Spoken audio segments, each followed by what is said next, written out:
जय श्री कृष्णा। राधे राधे।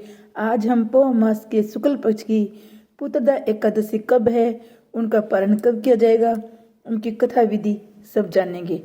साल 2025 के अंतिम दिन पौ पुत्रदा एकादशी की तिथि है, क्योंकि यह व्रत 30 दिसंबर की सुबह से शुरू होकर 31 दिसंबर की सुबह तक होने वाला है। ये वैष्णव संप्रदाय के अनुसार एकादशी तिथि का बहुत महत्व है। इस दिन व्रत रखा जाएगा। साल 2025 की समाप्ति एकादशी तिथि के साथ होने जा रही है। ये साल की आखिरी दशी एकादशी तिथि भी होगी। हालांकि इस कंफ्यूजन की स्थिति भी है। असल में 30 दिसंबर 2025 को पौ पुत्रदा एकादशी का व्रत आरंभ हो रहा है। पौ मास के शुक्ल पक्ष की एकादशी तिथि बहुत पवित्र मानी जाती है। ये संतान को प्राप्त कराने वाली, साथ जीवन में सौभाग्य लाती है।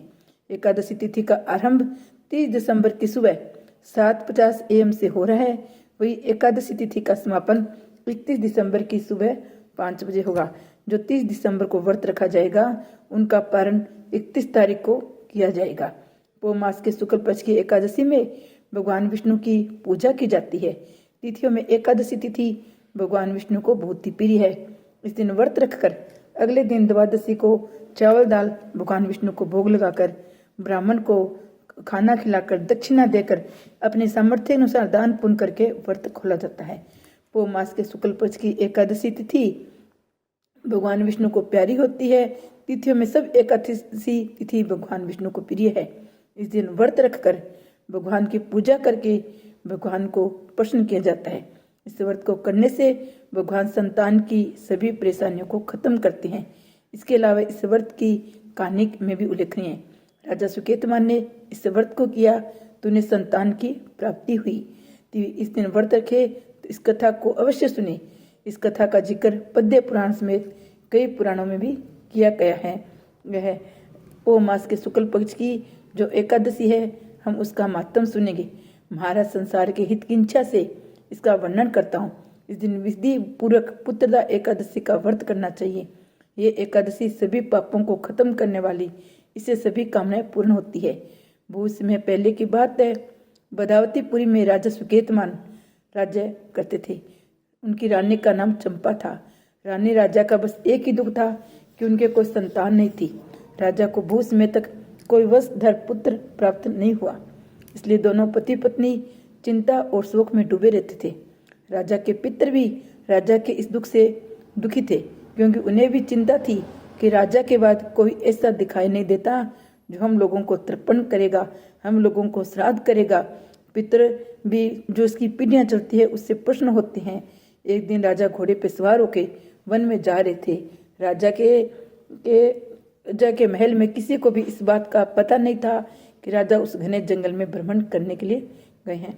मारे में कहीं सियार की बोली सुनाई पड़ती थी, कहीं उल्लुओं की। अब दोपहर में राजा को भूख लगी। वे पानी पीने के लिए उधर उधर देखने लगे। पास में उन्हें एक सरोवर दिखाई दिया। वह मुनियों के बहुत से आश्रम थे। ये देखते ही राजा का दाहिना नेत्र, दाहिना हाथ फड़कने लगा, जो उत्तम फल की सूचना देने वाला होता है। कहते हैं पुरुष का दाहिना अंग फड़कना उत्तम फल देता है। इसके बाद सरोवर के तट पर वो मुनियों के पास गए, उनकी वंदना करने लगे। राजा ने हाथ जोड़कर प्रणाम किया। तब राजा बोले, हे मुनिदेव, आप कौन है और यहाँ क्या कर रहे हो? सच सच मुझे बताइए। मुनि बोले, राजन, हम लोग विश्व देवी हैं, यह माघ स्नान के लिए आए हैं। हम आपसे प्रश्न है। आज ही पुत्रदा नाम की एकादशी है, जो व्रत करने वाले मनुष्यों को पुत्र देती है। राजा ने कहा, अगर आप लोग प्रश्न है तो मुझे पुत्र दीजिए। मुनि बोले, राजन, आज के दिन पुत्रदा नाम की एकादशी है। इसका व्रत बहुत ही विख्यात है। तुम आज इस व्रत का पालन करो। महाराज ने कहा, हे भगवान केशव ने प्रसाद से तुम्हें तेजस्वी पुत्र अवश्य प्राप्त होगा।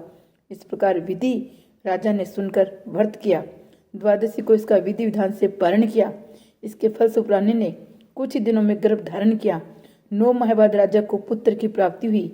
इस बार जो एकादशी के व्रत से उनको संतान की प्राप्ति हुई और उसे राजा को खुशी मिली और राजा को संतान देने वाला ये पुत्र प्राप्ति पुत्रदा एकादशी का फल मिला। जो भी पुत्रदा एकादशी का व्रत करता है, पालन करता है, उसकी भगवान अवश्य सुनते हैं। एकादशी तिथि 30 दिसंबर से शुरू होकर 31 दिसंबर तक रहेगी। 30 दिसंबर को ही इसका व्रत करना उचित माना गया है। सूर्य देव के समय ये तिथि मौजूद है। आप चाहो तो 30 दिसंबर को व्रत करें और 31 दिसंबर को ही व्रत का पालन खोलना सर्वश्रेष्ठ माना जाएगा। जय एकादशी माता की जय। एकादशी का व्रत करे, व्रत न करे तो इनका पालन अवश्य करे। भगवान विष्णु की पूजा करे, चावल का त्याग करे और सब चीज़ों में भगवान के विष्णु को पीले फूल चढ़ाए, सफ़ेद मिठाई का भोग लगाए। जय श्री कृष्ण भगवान की जय हो।